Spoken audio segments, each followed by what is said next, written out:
Are we on? Uh, are we on? I hope we're on. Anyway, hope you guys are on. It's Monday. The post holiday edition. Yeah, the post holiday. It's the post holiday edition. So let's roll this thing. How about let's get the week and the year, the new year started off right. How about in 3, 2, 1? Here we go.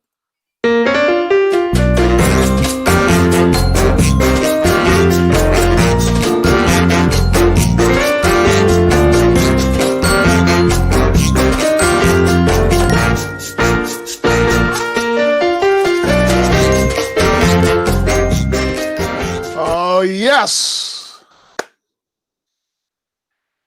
Happy New Year, everybody. Hope you guys are doing well. Howdy to my wife, Matt, there in Australia. It's a Monday. It's a weird Monday. The holidays are always weird when they're over. I got to tell you, it is just weird. I'm not really sure. I don't know. I hate that they're over. It depresses me, to be honest with you. I love the holidays. It was a rare holiday where I was actually in North America the entire time. Actually, last year I departed around this time. So it's back-to-back years, but usually I'm packing, or there's been some years where I've come home the first part of the holiday. So I love being home for that. And yeah, I'm going to get to that idea. I overheard an idea, which is a really good idea that my youngest came up with as she and her mom were just doing their Monday chat as well. We'll get that in just a moment because I think that's pretty good. I want to put that on the screen for you guys. So but anyway, I'm glad you guys are along, and I hope you're doing well today. I don't got a lot. It's just holiday catch up. Let's rewind to last week. First off, if you've never seen this show before, you're stopping on by, we just sit around and chat and do nothing. It's basically a bunch of mates at the pub, at the bar, at happy hour, talking about whatever's on the screen, whatever happened at work today, whatever was going on. And this all started back in March during the pandemic lockdown in North America, which was basically worldwide. And yeah, I don't know why you're having trouble, Mom. I don't know. Paul had trouble too. I don't know why. I'm going to put this up on the board. He had trouble as well the other day getting in. So all I can do is tell you to keep trying. And I can email them as well because I don't have the. There's a little. You remember there's a box too that I put up on the screen that lets you guys know where to log in, so you guys can join the show. It's not there anymore.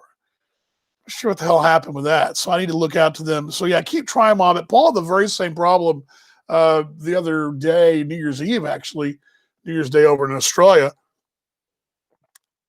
But keep trying, Mom. We'll hold it. Just keep trying. Okay. Anyway, last week we did a show on Monday, and a lot of crazy stuff happened in the winter baseball world, which in turn kind of knocked us off the air on a Wednesday. And on Friday, I got to tell you, I mailed it in. It was a lazy ass. Kind of a lazy ass Friday and Saturday because the grind's back at it again. Today was the last day of sort of freedom for me. I go back to sparing folks to death as a substitute teacher tomorrow. Yes, say a prayer for those kids. But last week, we had breaking news. Well, Wednesday first off, my Talking Baseball show had to go a day earlier because of the fact that the opening day or the series opener for the Perth Heat, the team that I really follow and do a lot of media for, and my broadcast partner Paul Morgan and I have called the games for a number of years. They actually played on New Year's Eve, which would have been Wednesday evening over here, New Year's Day or New Year's Eve. Yeah, that's right. New Year's Eve show we did a day early over here. So it would have been New Year's. Our preview show, what I'm trying to say, would have been for me, would have been Wednesday over here.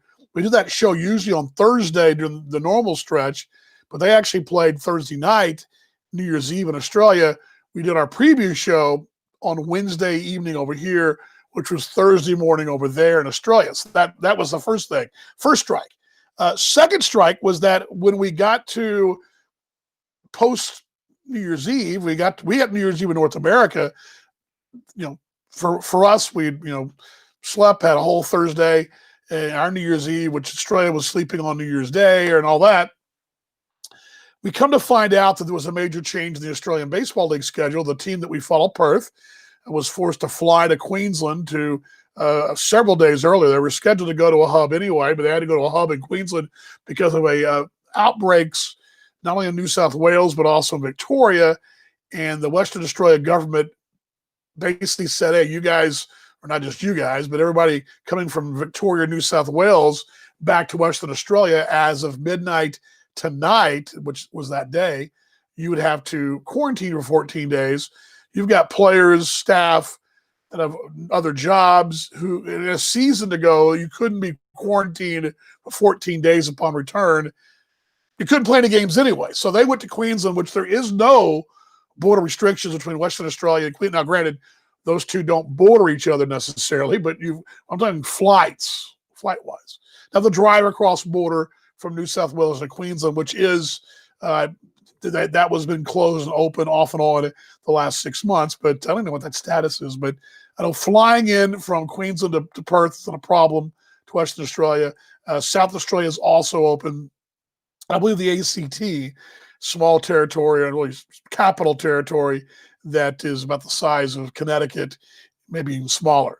So there we go. I believe we do have Mom on, so I think we did get her on. So let's go ahead and fire that up, and I'll get back to this in just a moment. But here we go. Let's bring you guys Mom.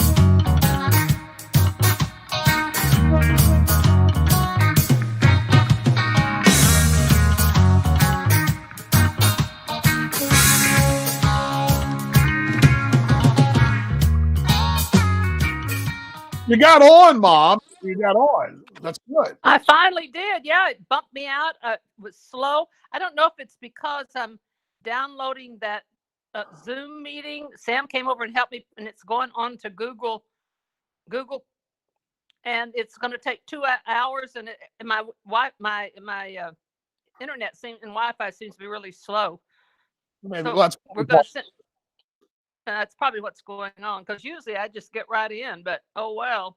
Paul had a little trouble last Thursday when I was saying about our schedule, and I know when we wrap that up before I do it to Mom real quickly.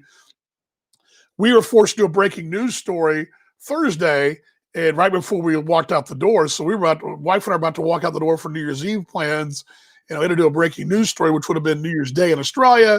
So then on Friday, which really felt like Saturday, we kind of mailed it in, didn't do anything. We sat here and made black eyed peas, and I laid around and was fat. So that's what we did. So that was our schedule last week. So we're back on a normal schedule.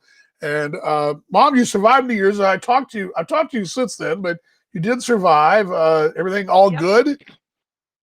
Well, I haven't been out of the house since Thursday, so I guess everything's good. I don't know. You haven't escaped on Thursday, huh? That's scary. Yeah. Well, I don't know. It's we had an ice storm Friday night, and it was, and the roads are pretty. It's getting better, and Sam had a limb fall on his house, and I have limbs all around. They're coming tomorrow to clean those up. So anyway, none of them hit my house, thank goodness. But anyway, good. So it's been like Dullsville, but I've been busy. I'm getting out my 142 New Year's letters. So anyway, that's good. So yeah, I've got 42 more to go to put in the envelope, stamp, and all that crap. So anyway, I'm at 100. So we're at 65, we're at 65 degrees here, so it'll melt pretty easily. We're at 65. Yeah, well. It's 30. I think it's 32 or so today. I'm not sure. The high night's in the 20s, but we have a little snow, but the ice is the problem. Yeah, I mean, you never want that. A lot of people still don't have electricity. Mine only blinked once Sam and Stephanie's blinked once. Our utilities are underground, but wherever they're above ground, that wherever the relay stations are, that's where it can be a problem. So, but in Sam's area, it's poles, but in our area, it's all underground. So there you go. So anyway, well, That's good. I wanted to say hello and show you my scary self. This is day number 1, 2, 3, 4. I'll be out tomorrow. I'll be out of jail All right. tomorrow. All right. Well, enjoy jail. Well, I mean, out of jail. I didn't mean in Okay. jail. Out of jail. I'll get my facial and my pedicure tomorrow, so I'll feel like a human being again. That's good. That's good. Yeah. That's good. Okay. Well, So, all so right. I'll get back nothing- on. All right. We'll see you, Mom. Hope you're doing good. We love you. Love you too. Bye now. There we go. There goes Mom right there as we welcome Mom as always.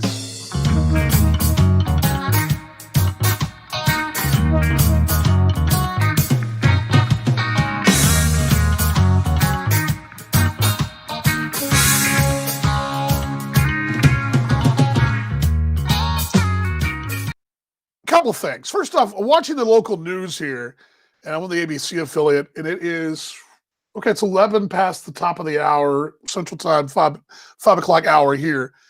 What do you think the lead story was on the local news besides an update on the COVID numbers? That was the first thing. What was the second story you would think it would be in this?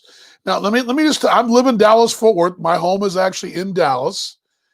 Dallas, Fort Worth, fourth largest, fifth largest market, 8 million some odd people in the metro area, something along those lines. All the counties in North Texas. What was the ABC affiliate locals' big story besides the COVID today? Anybody?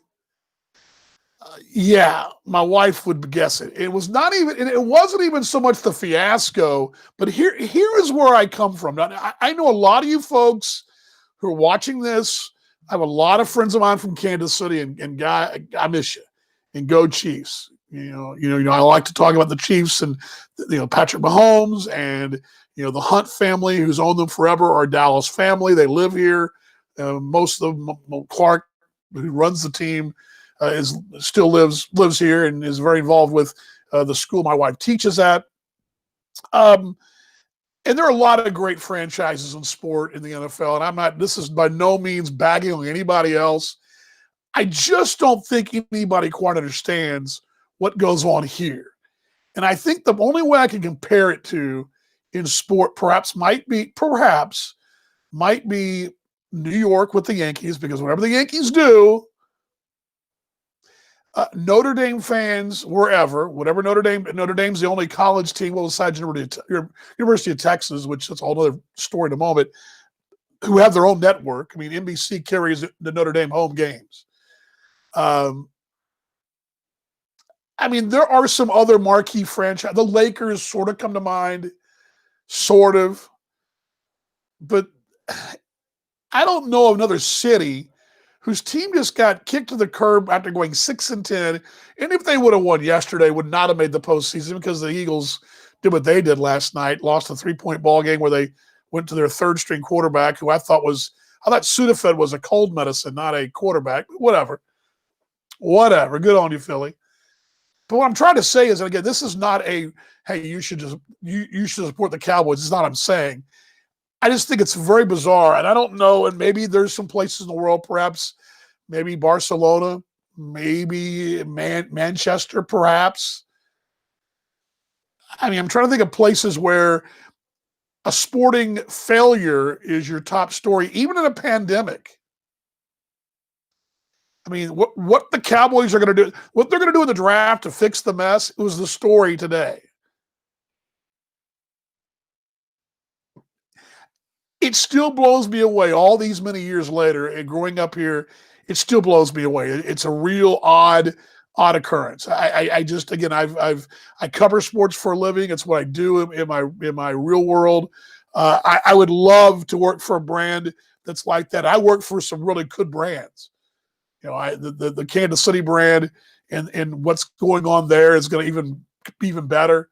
The Perth brand has probably been the most recognizable one in the ABL over the years. But to sit around and I'm watching the news and boom, oh, here's your COVID update, and oh, here's what else is going on. I mean, do you think in Jacksonville today they were talking about what happened yesterday? It was in the sports, and I'm sure it was in the Florida Times Union. But it's just a different. It's a totally different thing. It's hard to explain unless you're a fan of maybe the of the Red Sox. I think the Red Sox fans, Cubs fans, Yankee fans in baseball. I mean, I know I can't think of any other place, but I think New York's probably the one place where there was a major sporting upheaval. I would think maybe the Giants news might have been a top 3 story in their local news. I don't know. But I can't think of any place around where that's what's happening, where the local news carries the failure. It's not that the team made the playoffs, that, oh, by the way, the team didn't make the playoffs and they blew it, and here's what they're going to look forward to. They're going to draft top 10. It blows me away in the world of sports. Sports are a funny thing, and the way they evolve in different ways, it just blows me away. Item number 2. Now, my wife put this on the screen a moment ago, and I think this is a great idea. I heard the wife and Caroline talking about this earlier, and I'll save it until she pops on because I want her to comment on it. But she has a really good idea. The other idea, another sports, not idea, other sports topic. Did you guys see this? The University of Texas over the weekend. Now, of course, mind you, if you're the University of Texas basketball players and coach, Shaka Smart, you go up to Kansas and you beat KU, granted, Allen Fieldhouse, limited fans, but you beat them on the road badly, soundly, like 24 points, something like that. But you're overshadowed your success by your football program canning their coach on Saturday and hiring basically 2.0 version of what they have. And I don't care about the University of Texas. I mean, their arrogance to me, and this is where I'm going. But in a pandemic, when folks like myself, people perhaps you guys are watching, family members who are struggling, who've been out of jobs, who've been on furlough, who haven't worked. University of Texas has got some rich folks out there that are willing to write $40 million checks to buy folks out. Let that sink in. $40 million when in this state, I can drive 5 minutes from my house, and this is a true story. Christmas Eve, my wife and I gave out 6 goodie bags to the homeless. That included a meal, some water, some toiletries, some blankets. It took us 8 minutes to hand out 6. It took us more time to drive to the location, which was rather, down the freeway. We had them all out at one spot. There were that many homeless folks encampment under a bridge here in Dallas. And yet the state university, the flagship school of university of this state, supposedly of this state, now, it's not my flagship, but of this state, just threw out $40 million of somebody's money, somebody, big donor or not a big donor. And don't you think in this day and age, we could take in that 40, you want to donate, if I'm the AD of the University of Texas, and it's Del Conte is his name, you want to buy out a coach, I'll tell you what, we'll let you do that next year. If he sucks, we'll do it next year. But this year, would you take 20 of that million? Let's donate it to folks to help them out. Homeless, people down their luck, people out of job, whatever the case may be. But that's how bad our priorities have become, where you get a state flagship university in the second most populous state in the union, right? Yeah. That's just going to, enough boosters are going to write a check for $40 million to go away, the entire staff and the head coach, Tom Herman. All go away. That's why I wasn't wanting Texas Tech to make a move with their head coach, because I thought it looked bad in a pandemic. I think it looks terrible. The flagship school of the state of Texas, supposedly. But again, their arrogance is far beyond. I can't see it any way in the world that's good. And Auburn did it. Auburn did it too. They've done it. Other schools have done it. Now, they're not as big. I mean, a buyout of $4 million is one thing, but $50 million, $25 million, whatever the nonsense that they're spending. What was that total buyout? It was. Let's see here.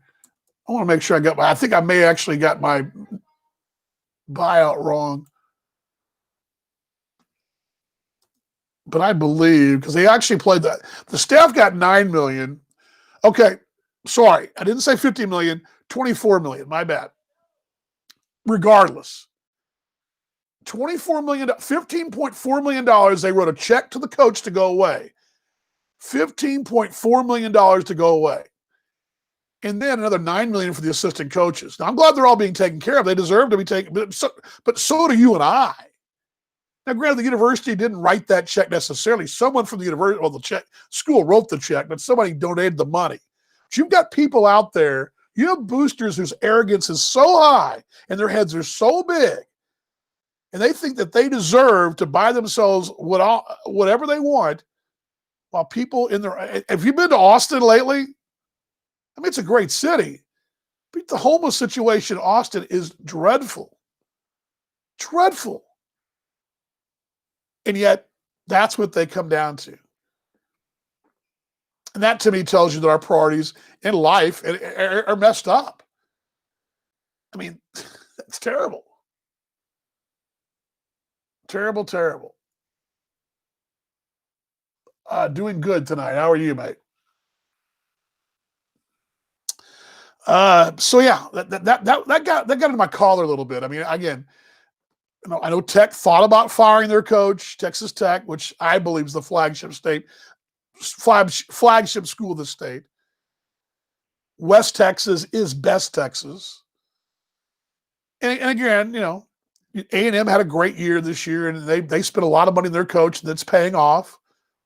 And UT is so afraid to be left in the dust. But I mean, again, the arrogance of those people, and just in sport, I mean, in general. I'm not a big fan of the NFL making those moves, but all these people are getting bought out. So I guess the moral of the story is, stupid me. I should have been a spare executive or something and just got bought out. It doesn't work that way in my field. I got to produce. I'm begging to. The whole thing's out of whack, and our priorities are out of whack. So if we're in a pub talking, I'm sitting there telling you, what the hell?